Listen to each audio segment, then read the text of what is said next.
Vamos abrir nossas Bíblias em Êxodo capítulo 12.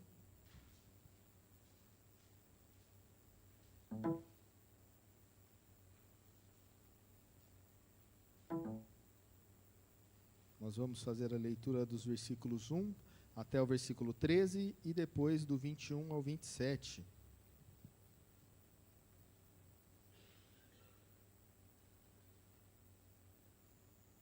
Êxodo 12,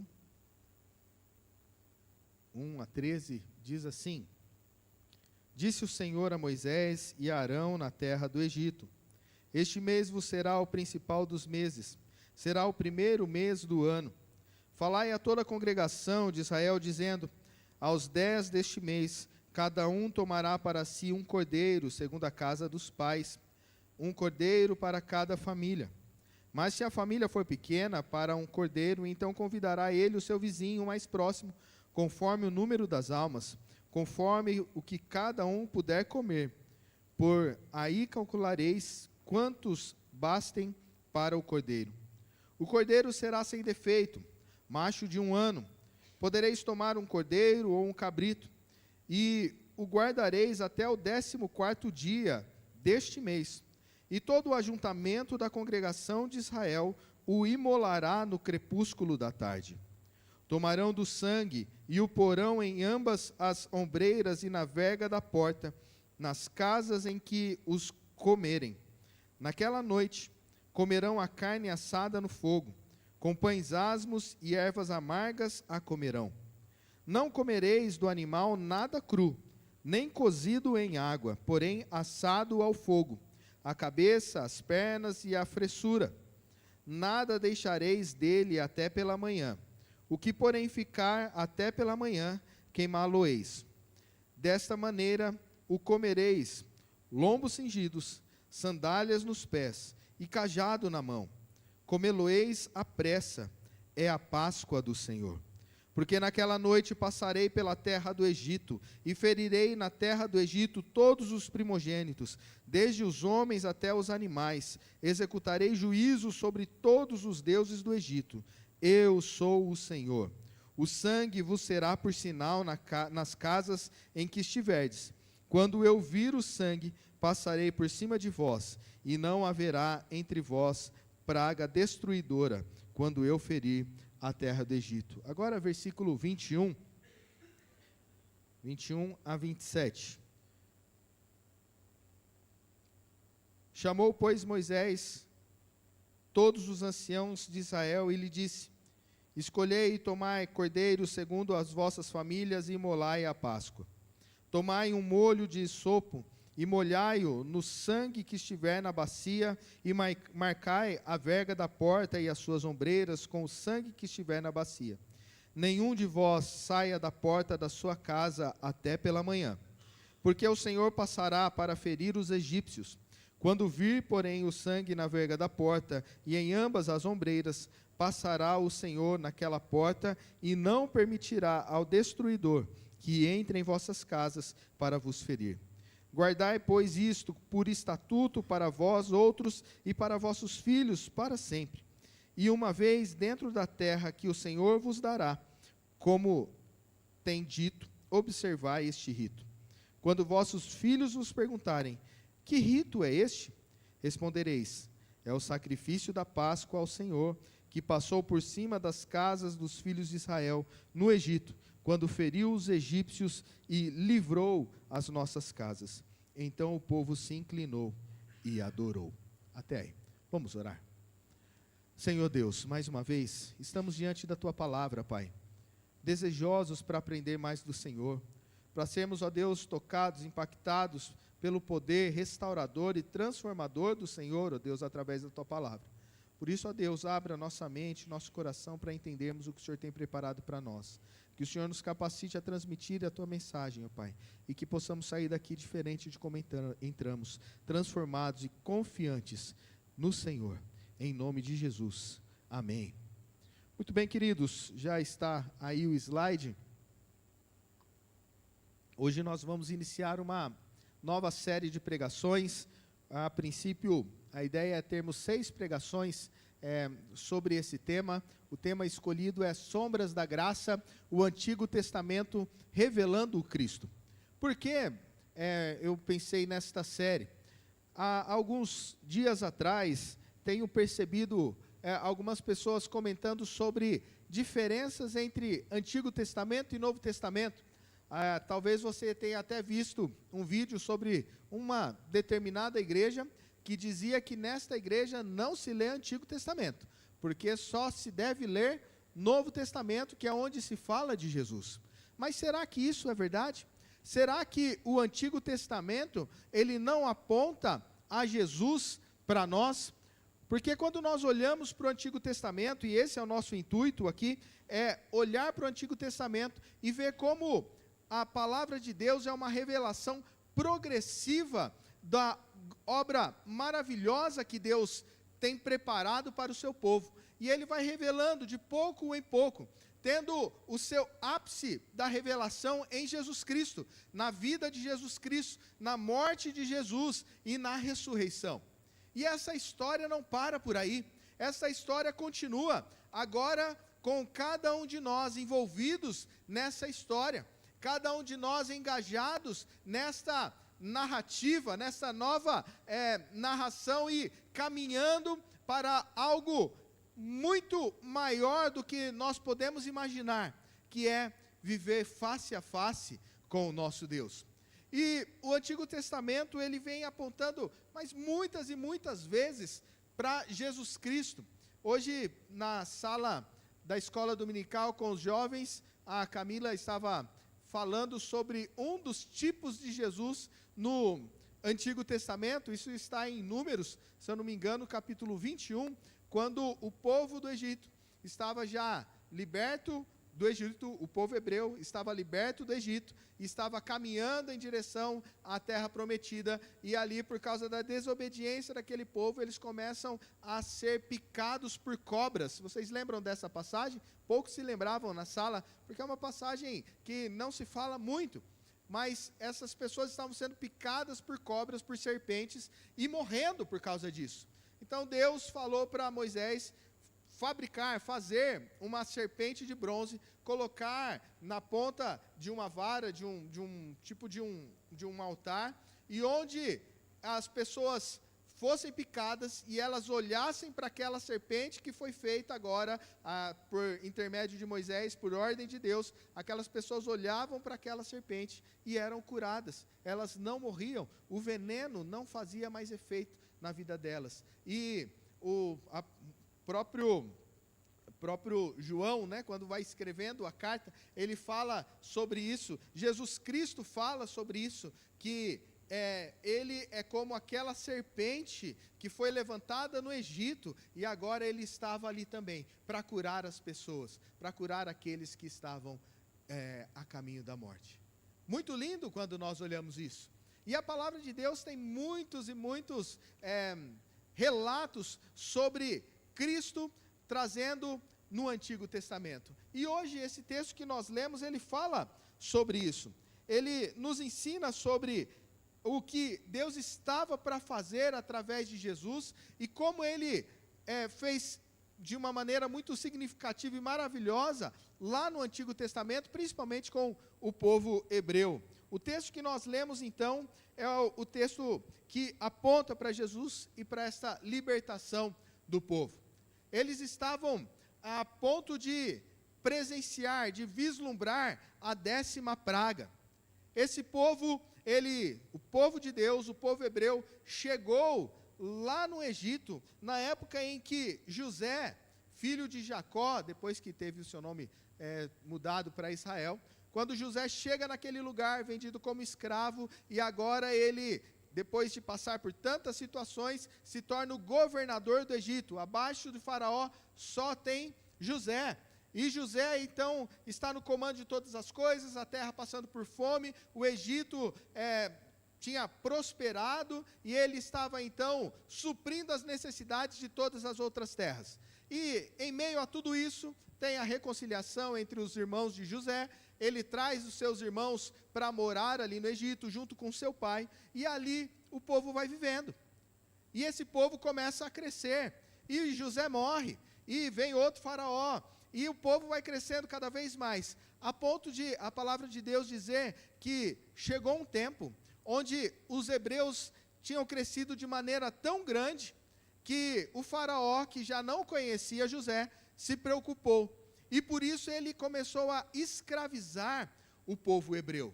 E esse povo viveu durante uma opressão de Faraó por 400 anos. 400 anos sendo tratados como escravos.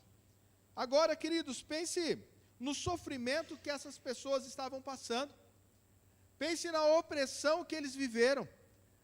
Para você ter ideia, e talvez você lembre muito bem, conheça muito bem a história de Moisés, né? Moisés, um menino que foi abandonado na beira de um rio, porque a ordem era, se nascer algum menino hebreu, mate. Não se pode mais nascer hebreus no Egito. E em meio a tudo isso, nasce Moisés. Ele então é encontrado ali na beira do rio, encontrado pela filha do faraó, e ele é criado pela filha de faraó. Agora pense nessa opressão, queridos. Nem poder ter o prazer de criar o seu próprio filho, você teria, se fosse um hebreu naquela época. Quanta tristeza aquele povo vivia, quanta opressão, e conforme a história vai se passando, e Deus levantando Moisés para libertar o povo, aquele faraó, ele oprimia cada vez mais esse povo. O que eles faziam todos os dias começou a ser dobrada a sua meta de trabalho. E aqueles homens, mulheres, crianças, eram cada vez mais subjugadas. Esse é o contexto. E diante de tudo isso ainda, um aparente silêncio de Deus durante esse tempo. É assim que esse povo está vivendo. Oprimido, escravizado. E Deus levanta Moisés para poder, então, libertar esse povo. E nós conhecemos também essa história, né? Deus envia as 10 pragas. E talvez um dado que você não conheça, mas essas pragas, elas têm um intuito também além de libertar o povo, mas de confrontar todos os deuses que o Egito adorava. Hoje eu vou mostrar essa lista, mas antes, não está passando aí, passa para mim, por favor. O tema que nós vamos tratar hoje, então, por favor, pode passar, é o preço da nossa libertação. Esse é o tema da nossa pregação. E como eu disse aqui, 10 pragas foram lançadas. Dá para ver aí? Ficou pequeno, né? Mas acho que dá para ler. Mas eu vou ler aqui, os irmãos acompanhem.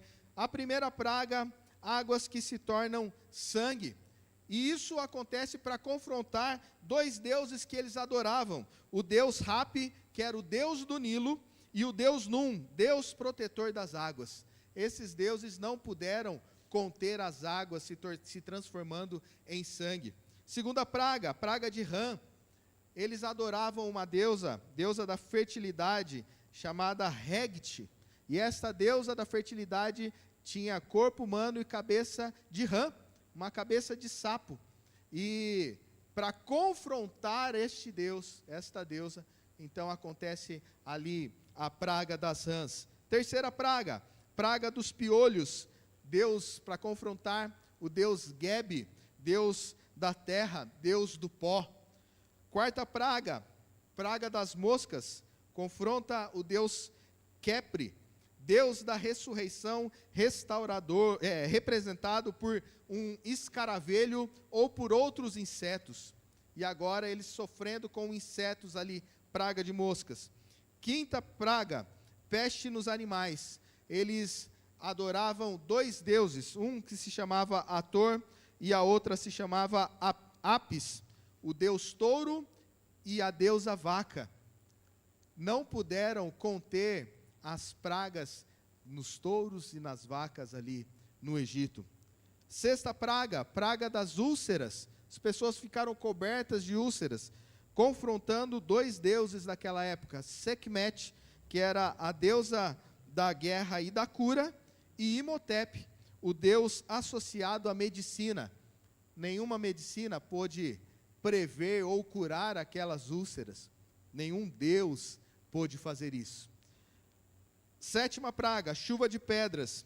Eles adoravam a deusa Nut, que era a deusa do céu, e adoravam Shu, deus do ar.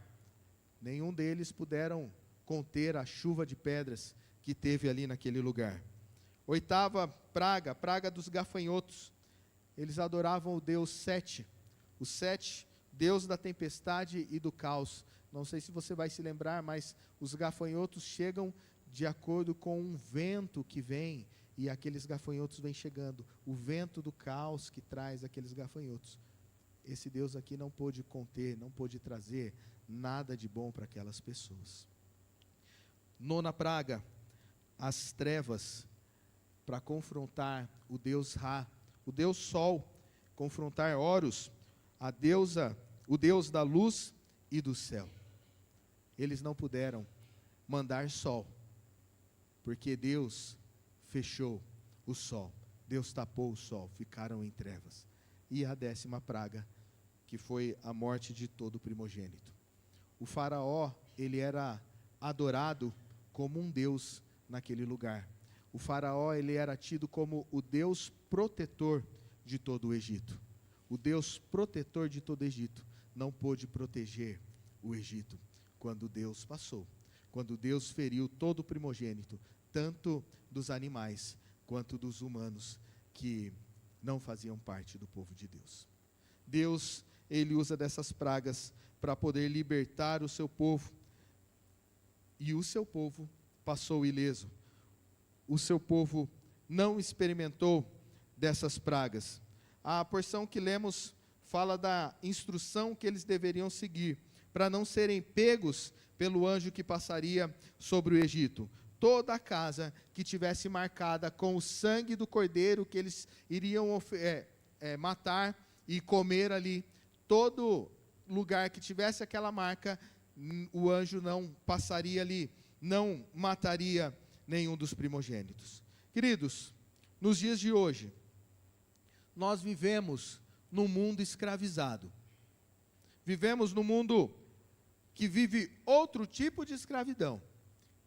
A escravidão espiritual. Vivendo escravizados pelo pecado. Quantas pessoas estão vivendo, achando que são livres, mas na verdade estão cada vez mais aprisionadas nos seus desejos, aprisionadas nos seus prazeres, e caminhando cada vez mais para longe de Deus. Porque o pecado é assim. O pecado, ele promete vida e traz morte.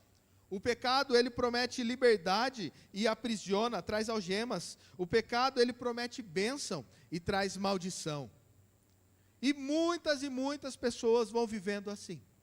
Muitas pessoas entram achando que são livres para fazer o que quer. E na verdade estão sendo escravizadas. Estão sendo levadas cada vez mais para longe de Deus. Muitos conseguem reconhecer isso. E querem se libertar dessas amarras do pecado. Mas ainda tentam se libertar pelas próprias mãos. Nesse contexto da história, aqui da libertação do povo do Egito, em um certo momento Moisés, antes ainda de ser levantado como libertador, Moisés, ele saiu um dia do palácio e foi passear entre o seu povo, entre o povo hebreu. E ali ele viu um egípcio oprimindo, batendo em um hebreu. E ele ficou com muita raiva. E ele matou aquele egípcio, para poder livrar aquele hebreu. E passou o dia seguinte, ele estava andando novamente naquele lugar. E 2 hebreus estavam discutindo. E ele foi separar a briga daqueles 2 hebreus. Falou, olha, não briguem, vocês são do mesmo povo. E a fala daqueles hebreus foi para ele o seguinte, olha, você vai querer nos matar como você matou também aquele egípcio? E ao invés daquela atitude ser uma atitude de liberdade ao seu povo, aquilo foi algo que trouxe vergonha para ele, a ponto dele sair daquele lugar e fugir do Egito e ir para as montanhas. E ficar um bom tempo lá até Deus o chamar. O que isso mostra para nós, queridos, que pela nossa força nós não conseguimos fazer nada. Pela nossa força nós não conseguimos libertar ninguém, muito menos praticar autolibertação. Pela minha própria força eu não consigo me libertar do pecado. Moisés, pela própria força, ele quis libertar o seu povo ali, mas ele não conseguiu, porque não era o momento, não era ainda o momento que Deus havia chamado ele para ser o libertador. Buscar a libertação pelas nossas próprias forças sem Deus está fadado ao fracasso, mas com Deus nós podemos ser libertos. O povo hebreu só foi liberto depois que Deus comissionou Moisés e Arão. Deus providenciou um caminho de libertação para o seu povo no Egito, uma sombra poderosa do que ele faria de forma definitiva em Jesus Cristo na nossa vida. Pode passar, por favor, slide. Nós vamos meditar agora, em primeiro lugar, nós vamos meditar que Israel estava sentindo o sabor da liberdade. Israel estava sentindo já o gostinho da liberdade. Note que eles estavam passando por grande tribulação, como nós falamos, sentindo grande tristeza, sentindo-se muitas vezes até abandonado. E então Deus envia Moisés, e Moisés vem e dizendo para o faraó: deixa meu povo ir para prestar culto. E o faraó não deixava, e vinha praga, e praga, e agora chega a última. E esse povo está pronto para ser liberto. Esse povo agora está prestes a ver todo o sofrimento acabar. O que eles precisavam fazer é seguir algumas ordens, seguir algumas instruções que Deus deixou. Pode passar, por favor. Seguir algumas instruções que Deus deixou. Deus, ele manda eles escolherem um carneiro, um cordeiro, ou um cabrito, né? O cabrito seria para as famílias que eram mais pobres, não tinham condição de ter um cordeiro ali para oferecer. Mas Deus manda que eles providenciassem o cordeiro. E o que significa isso para nós? O cordeiro por família, um por família, em torno de 10 pessoas mais ou menos para poder comer desse cordeiro. Era mais ou menos assim que eles faziam a conta para saber quanto que eles precisariam de um cordeiro. E ali então, Deus manda que eles separassem esse cordeiro. Quem deveria prover esse cordeiro? O chefe da casa, o homem da família, o pai da família, o provedor deve prover o cordeiro para toda a família. E parando por aí, a gente já pode começar a pensar em alguns ensinamentos para nós. Em primeiro lugar, queridos, é responsabilidade de você, homem, pai de família, cuidar da espiritualidade da sua família. A responsabilidade é sua. As consequências são suas. Você responderá por isso. Deus, ele nos chama para ser o líder do lar. Deus, ele nos chama para cuidar da nossa família. Há poucos domingos atrás, nós meditamos no livro de Jó.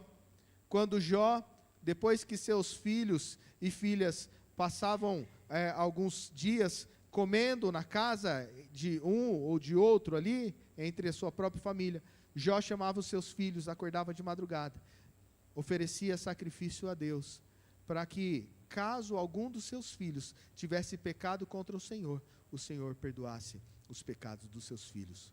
O pai fazia isso. Portanto, isso nos chama a atenção sobre a nossa responsabilidade como servos do Senhor. Por isso, você que é pai, assuma o seu papel. Não terceirize o papel de líder espiritual do seu lar. Você é responsável pela espiritualidade da sua família. Alguns pais têm o costume de achar que os filhos já podem decidir o que quer ou não quer fazer. Ah, meu filho hoje não quer ir na igreja. Enquanto está debaixo do seu teto, é responsabilidade sua. Enquanto está na sua responsabilidade, você deve trazê-lo. Eu já contei aqui a história da minha conversão. Eu não queria ir para a igreja, 17 anos. queria ficar em casa, gostava muito de jogar vôlei na época e ia sempre jogar, e principalmente fim de semana. E a um domingo meu pai me disse, olha, vamos para a igreja. Eu falei, pai, hoje não quero ir para a igreja, né? Eu quero ficar aqui, estou cansado que eu joguei vôlei, vou ficar tranquilo em casa. Meu pai, não, vamos na igreja, vamos que eu deixo você ir dirigindo o carro. E eu sempre gostei de carro, e aquilo foi para mim um belo convite. Fui pelo carro, não por Deus, na igreja. Naquele dia específico, teve a pregação, e no final da pregação, um presbítero pegou o microfone e fez o apelo para que as pessoas pudessem ir ao acampamento, retiro de carnaval, que aconteceria na semana seguinte. E naquele dia, eu olhei para o meu pai e disse, pai, se o senhor pagar para mim, eu vou. O acampamento era muito caro, R$50, né, para passar todos os dias do carnaval. Olha aqui, que beleza, né? E eu fui nesse acampamento. E ali Deus transformou a minha vida. Naquele dia, naquele acampamento, eu tive um encontro real com Cristo. No dia seguinte, eu tive um encontro real com a minha esposa. Conheci ela no acampamento. E hoje estamos casados. Isso há 24 anos atrás. Uma sabedoria de um servo de Deus. Usou de uma estratégia para poder me levar para a igreja. Use de estratégia com seus filhos. É obrigação nossa, enquanto pai, trazer espiritualidade para a nossa casa. Mas ainda, a salvação, ela é provida para a unidade familiar. Um cordeiro para toda a família. Mas cada um tem a sua responsabilidade de comer deste cordeiro. O pai, ele não poderia pegar ali, cortar a carne e colocar na boca dos seus filhos, né? Cada filho tinha que pegar o seu talher, eu não sei se eles usavam talher lá, garfo e faca, ou pegar na mão mesmo, mas cada um tinha que comer. Tem a responsabilidade também. Faça a sua parte e creia que Deus fará a parte dele na sua casa. Um cordeiro por família. Qualquer cordeiro poderia ser oferecido ali? Não. Cordeiro sem defeito. Cordeiro de 1 ano. Cordeiro sem nenhuma mancha. Não podia ser um cordeiro cego. Não poderia ser um cordeiro rejeitado. Era o sacrifício perfeito. Era um cordeiro perfeito que deveria ser oferecido. Não poderia ser um cordeiro de 2 anos ou um cordeiro de 6 meses. Um cordeiro de 1 ano. Seguindo todo o rito. Olha, vai pegar no dia tal, vai esperar 14 dias, e aí sim, vocês vão matar esse cordeiro. Queridos, isso aponta para a perfeição de Deus. Deus, ele deve ser adorado em perfeição. O sacrifício para Deus é o sacrifício perfeito, é o melhor que se tem. Não pode ser nada de qualquer jeito. Não pode ser nada quebrado. Não pode ser nada feito de qualquer jeito. Queridos, isso aponta para um padrão de santidade, um padrão de perfeição. E a pergunta que eu faço ao meu coração quando eu penso sobre isso: que tipo de sacrifício temos oferecido ao nosso Deus? Que tipo de adoração nós temos oferecido a esse Deus? Qual a dedicação que nós temos oferecido ou apresentado a esse Deus como pessoas que foram alcançadas por esse Deus? Deus, ele merece o melhor de nós. Deus, ele merece o melhor da nossa vitalidade. Deus, ele merece o melhor da nossa voz. Sabe que eu entendo que o dia do Senhor não é mais um dia específico, como alguns vão achar que é. Não precisamos mais guardar o sábado, mas nós dedicamos a nossa vida a esse Deus. Mas tem um porém. O domingo é o domingo que nós nos reencontramos na igreja, onde nós nos ajuntamos para adorar a Deus. E isso me leva, e há alguns anos eu tenho pensado muito sobre isso e tenho buscado mudar um pouco até a rotina minha do domingo. Porque se ao domingo eu começo a fazer tantas outras atividades, e quando eu chego na casa de Deus à noite para cultuar a Deus, e eu chego cansado, onde eu não consigo oferecer um culto digno a Deus, onde eu fico muitas vezes com sono no culto a Deus, então tem coisa errada aí, porque eu não estou oferecendo o melhor que eu tenho para esse Deus. Quando nós queremos fazer algo, né, vou usar outro exemplo, quando eu estava mais firme na bicicleta, pedalando, e tinha lá os grupos, às vezes nós marcávamos de ir pedalando daqui até a Americana, e o pessoal falava, olha, mas são 70 quilômetros, então a gente precisa acordar cedo para não pegar o sol tão forte, e muitas vezes acordava às 5 horas da manhã, e encontrava aquele bando de gente no meio do caminho, indo para o mesmo caminho, outros pedalando até muito mais que isso, e acordávamos animados.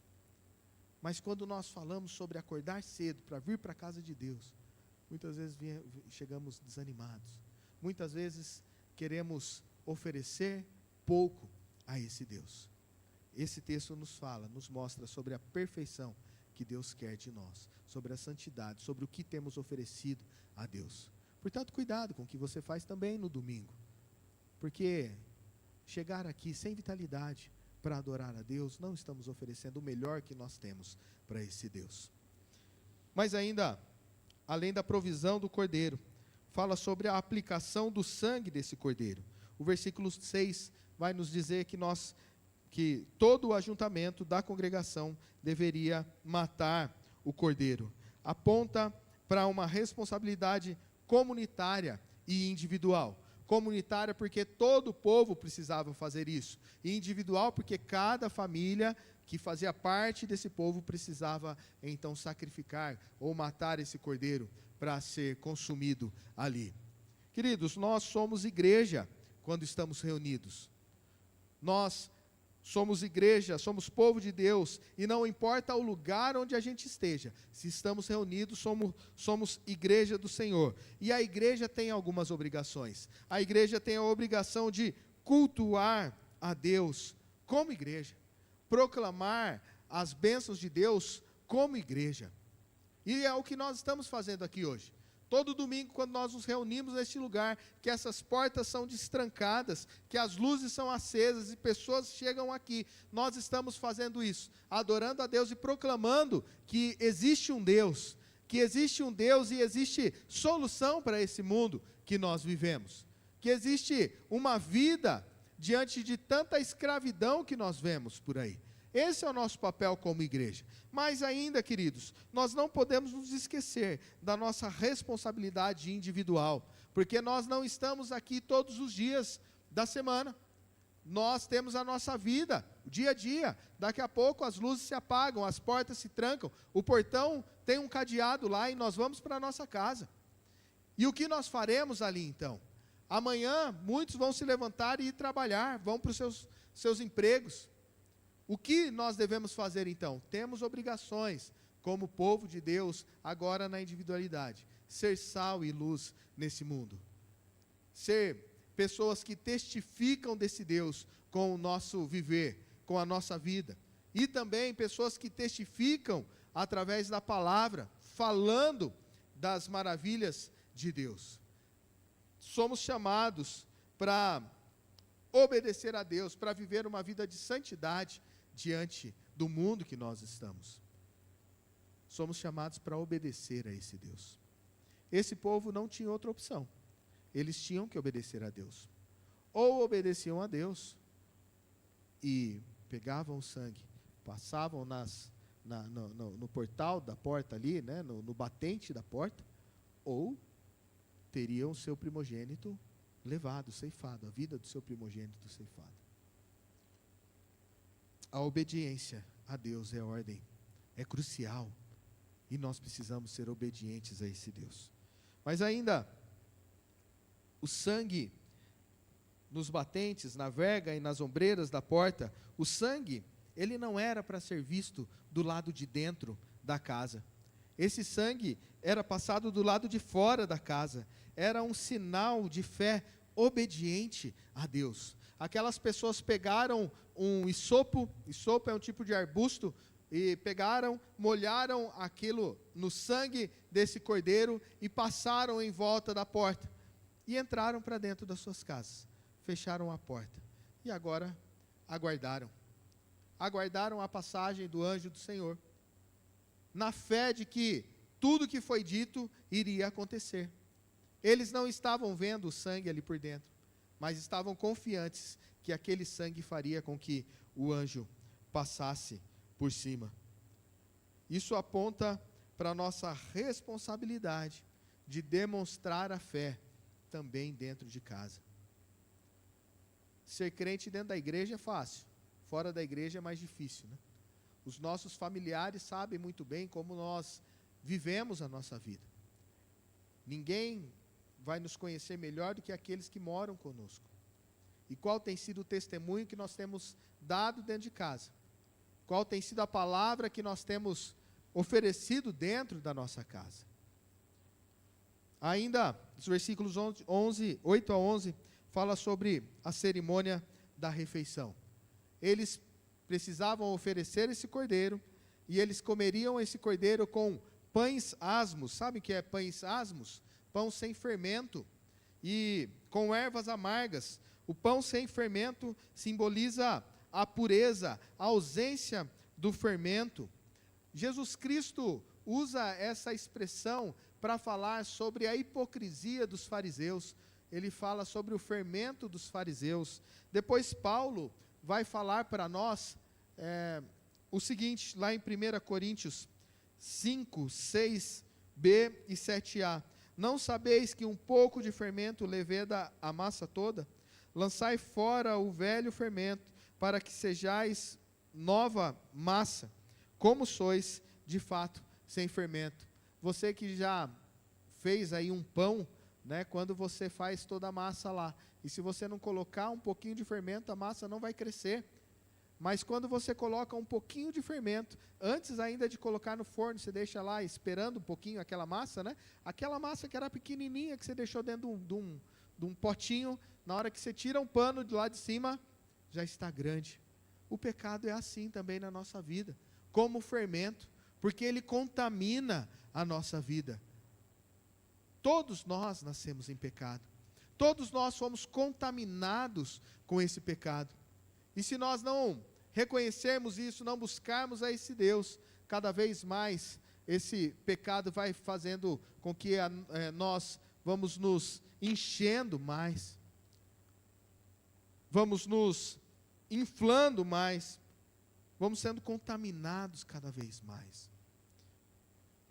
Eles precisavam estar prontos, comendo com pressa, sandália nos pés, com um cajado nas mãos, prontos para partir para a jornada da libertação. Prontos para partir para a jornada da libertação. Queridos, a opressão que eles estavam vivendo estava para acabar. Aquela refeição era a refeição da esperança. Comendo aquele cordeiro, o coração deles estava cheio de expectativa. Comendo daquele pão, eles começavam a imaginar o que seria agora ao sair daquele lugar. O sofrimento ia acabar, a opressão ia acabar. Deus se levantou para libertar esse povo. Estavam prontos para ser libertos. Você deseja se libertar de todas as coisas que te levam para longe de Deus?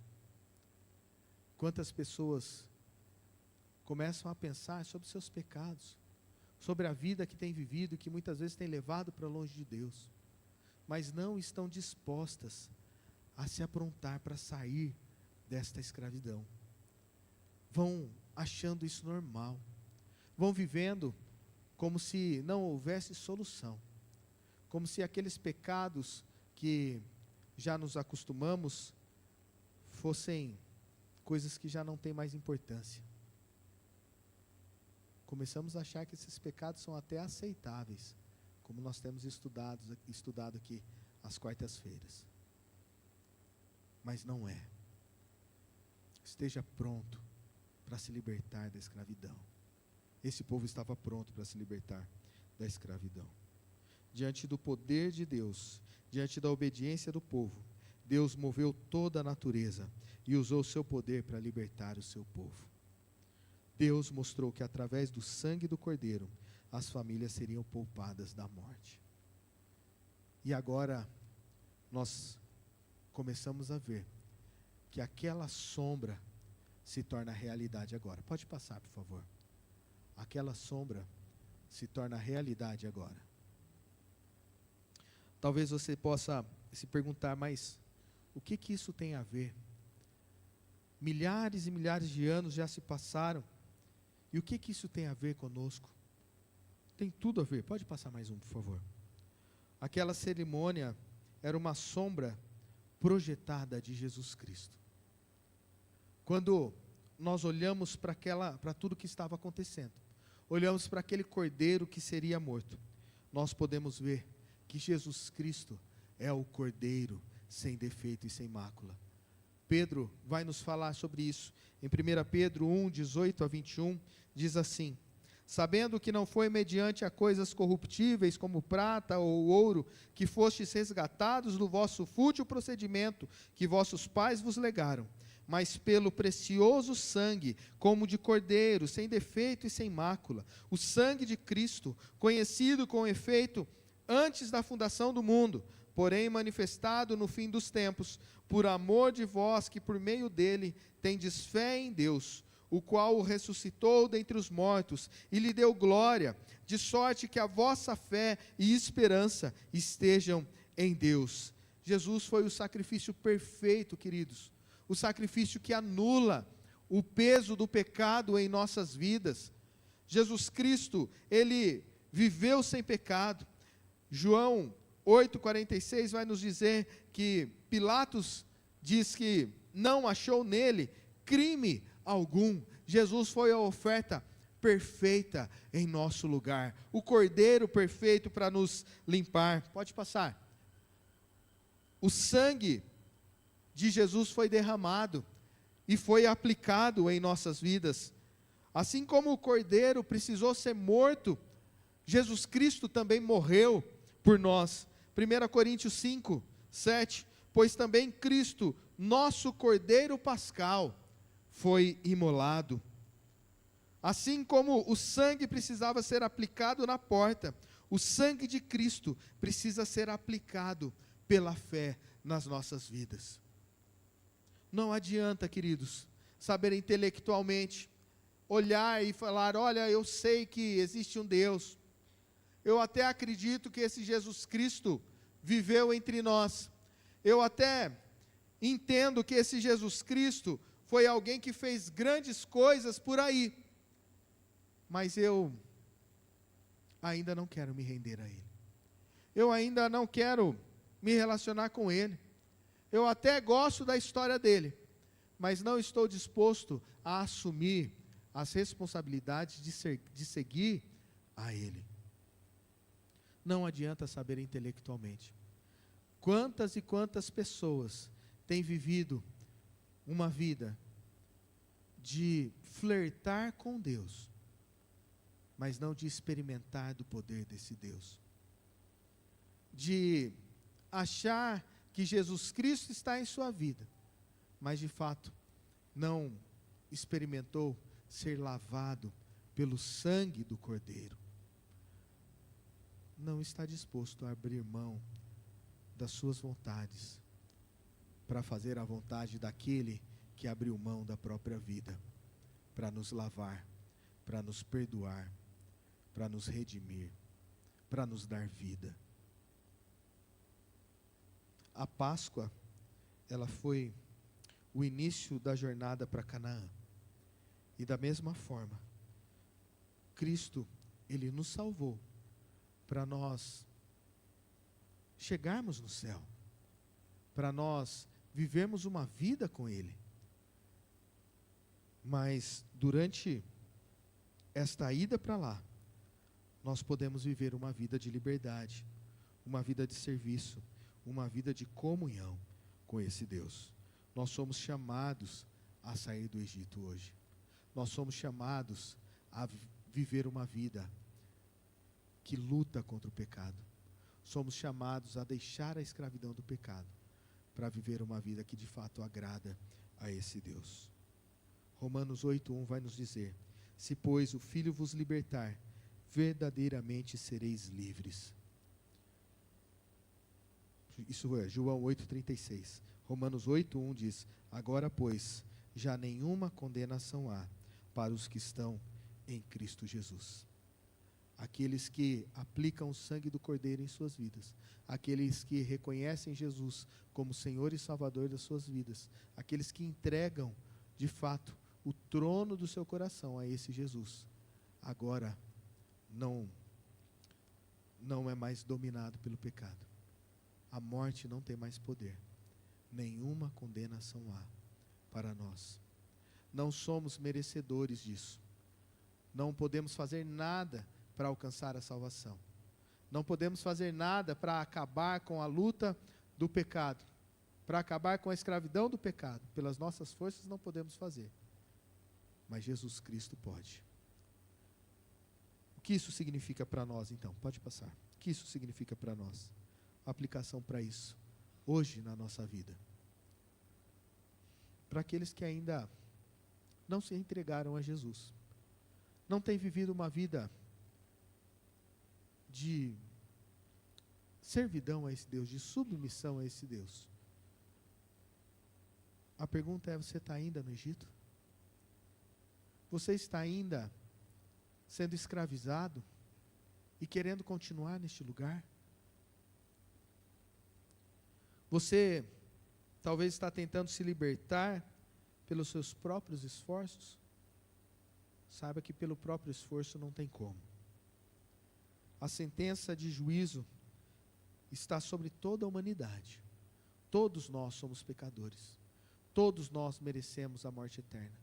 Todos nós nascemos em pecado. Todos nós nascemos mortos espiritualmente. Mas Jesus Cristo nos oferece vida hoje. Jesus Cristo derramou o seu sangue para que a gente pudesse ter vida. Abrigue-se nesse Cristo, no Cordeiro que já foi morto. Aplique pela fé o sangue desse Cordeiro em sua vida. Creia que Ele morreu em seu lugar. Mas e para nós que somos crentes? Pode passar. E para nós que já tivemos esse encontro com Cristo? Lembre-se da sua libertação. Um dia nós fomos escravos no Egito.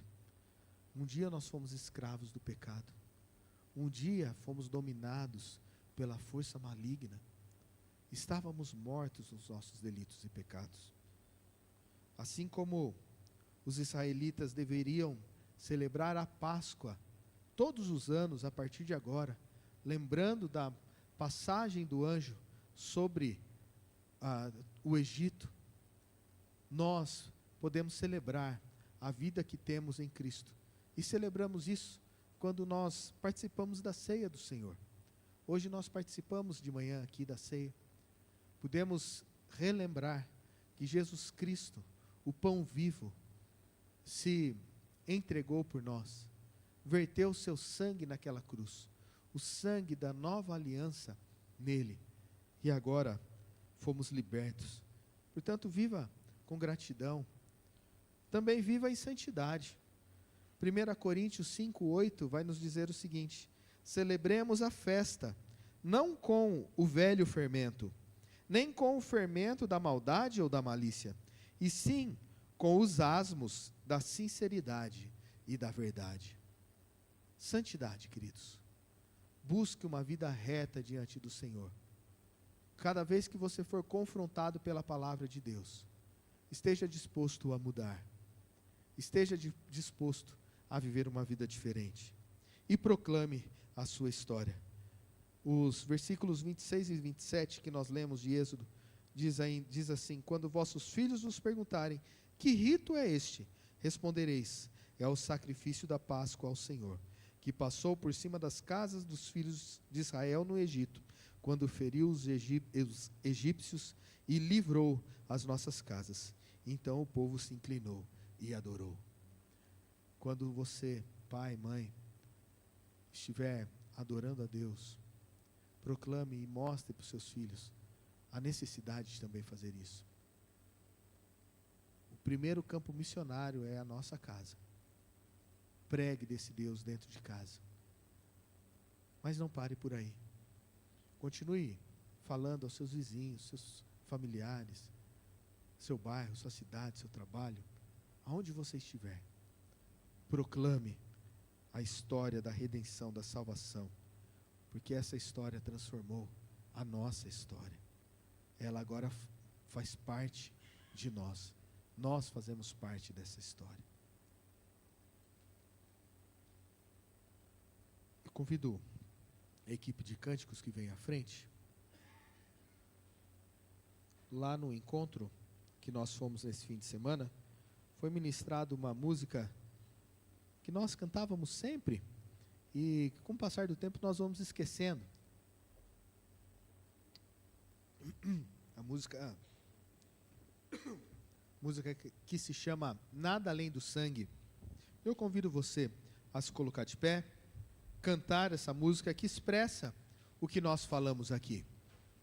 Porque foi através do sangue de Jesus Cristo que nós agora temos comunhão com o Pai. Se você ainda não experimentou, não foi lavado por esse sangue, Ele está diante de você. Hoje é dia de entrega a esse Deus. Hoje é dia de reconhecer que não existe outro caminho, que não existe outra forma. E essa forma não foi algo simples. Nós recebemos a salvação de graça, mas essa graça custou caro. Custou caro. Jesus pagou com o seu sangue na cruz do Calvário. Vamos louvar a Deus?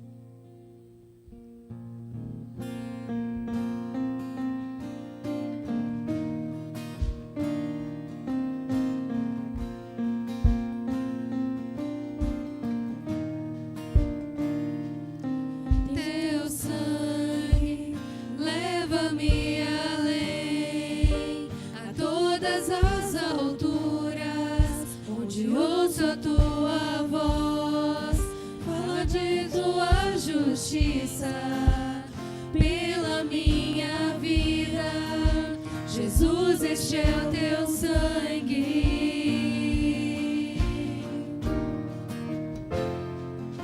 Tua cruz mostra a tua graça, fala do amor do Pai, que prepara para nós um caminho para Ele, onde posso me achegar somente pelo sangue.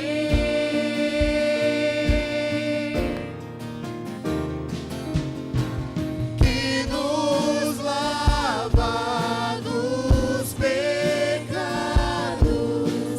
que nos traz restauração. Nada além do sangue, nada além do sangue de Jesus,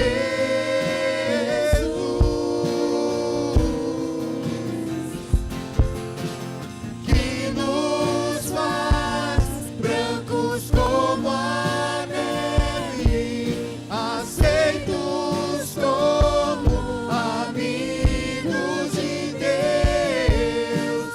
Nada além do sangue, nada além do sangue de Jesus.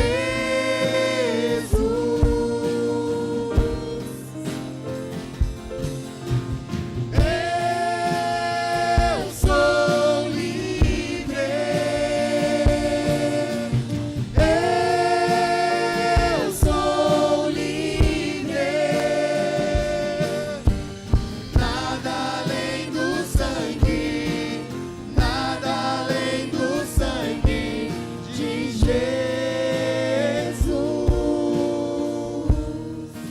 A gente cantou essa música lá no encontro. Fazia muito tempo que eu não cantava ela. E de uma maneira muito especial, ela me tocou quando nós estávamos cantando nesta parte.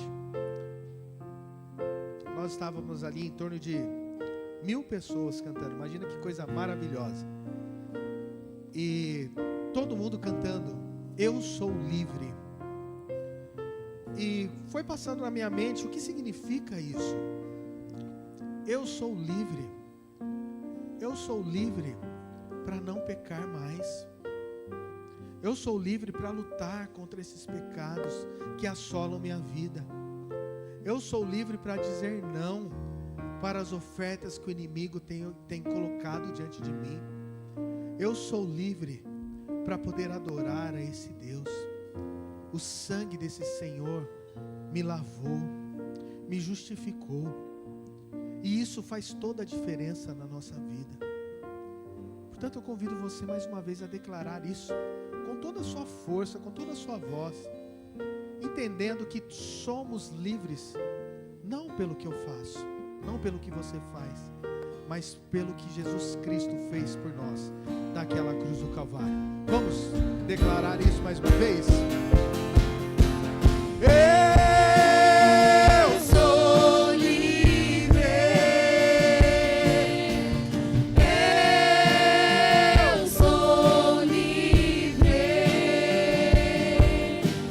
Nada além do sangue, nada além do sangue de Jesus. Mais uma vez.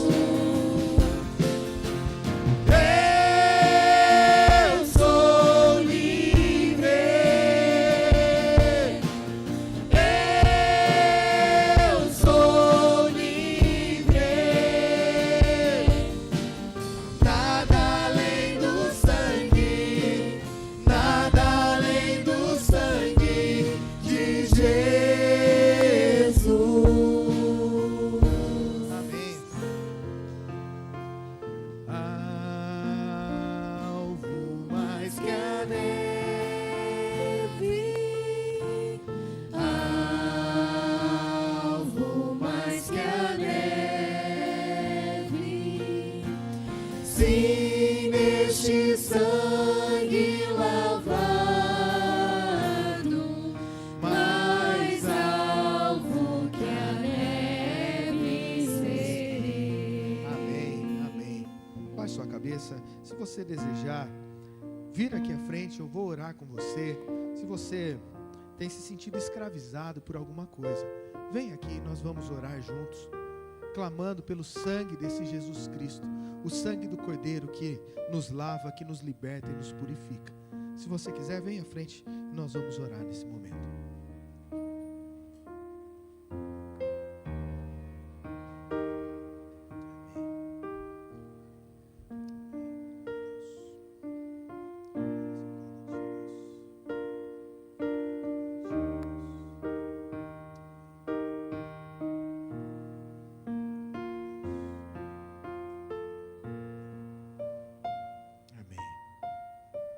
Vamos orar, queridos. Abaixe sua cabeça.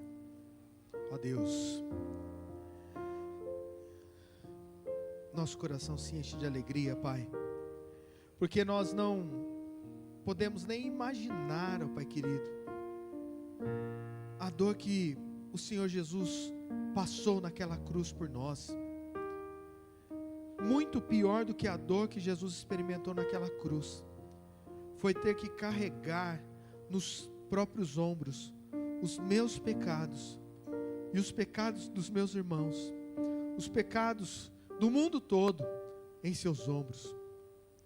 Ó Pai querido, nosso coração se enche de alegria não em ver o sofrimento, mas em saber, ó Deus, que o Senhor nos ama tanto a ponto de providenciar o Cordeiro perfeito, sem mácula, aquele que se entregou em nosso lugar, para que a gente pudesse agora viver uma vida de liberdade no Senhor, Pai. Uma vida de submissão ao Senhor. Uma vida de santidade diante do Senhor. Louvado seja o Senhor por isso, Pai. E ó Pai querido, o Senhor muito bem conhece as nossas vidas. O Senhor mesmo conhece as nossas lutas, ó Pai. O Senhor sabe, ó Pai querido, das coisas que nós passamos, dos momentos que nós vivemos, ó Pai querido, e que muitas vezes, ó Pai, nós nos rendemos às vontades pecaminosas e começamos a ser escravizados, ó Pai querido, por isso. E ó Deus, nos perdoa, Pai. E mais uma vez clamamos ao Senhor por libertação. Senhor, estamos agora aqui, prontos, ó Pai querido, sandálias nos pés, cajado na mão, lombo cingido, Senhor, porque não queremos mais ser escravizados, não queremos mais nos render ao pecado, não queremos voltar para a lama de onde o Senhor nos tirou. Ó Deus, nos lava novamente, nos purifica, Senhor, nos restaura e nos fortalece, ó Deus, dia a dia. Nos livra, Pai querido, das tentações do diabo. Ó Deus, nos fortaleça mais e mais. Vivifica em nós o Teu Santo Espírito, ó Deus. Nos enche a cada vez mais do Senhor, ó Pai querido, para que cada vez mais a gente possa mortificar a carne, ó Deus, e nos encher do Teu Santo Espírito, Pai, em nome de Jesus. O Teu povo está aqui, os nossos irmãos estão aqui na frente, ó Deus. O Senhor sabe o que cada um precisa, o que cada um necessita. E ó Deus, clamamos pelo sangue do Cordeiro sobre a vida de cada um aqui, Deus, sobre a vida da Tua igreja, Deus, e que possamos sair daqui lavados, purificados por esse sangue e proclamando, ó Deus, a maravilhosa história da redenção que foi contada, foi exemplificada em Jesus Cristo e que atinge a nossa vida hoje. Glória seja dada ao Senhor, em nome de Jesus, amém, amém. Deus abençoe, queridos.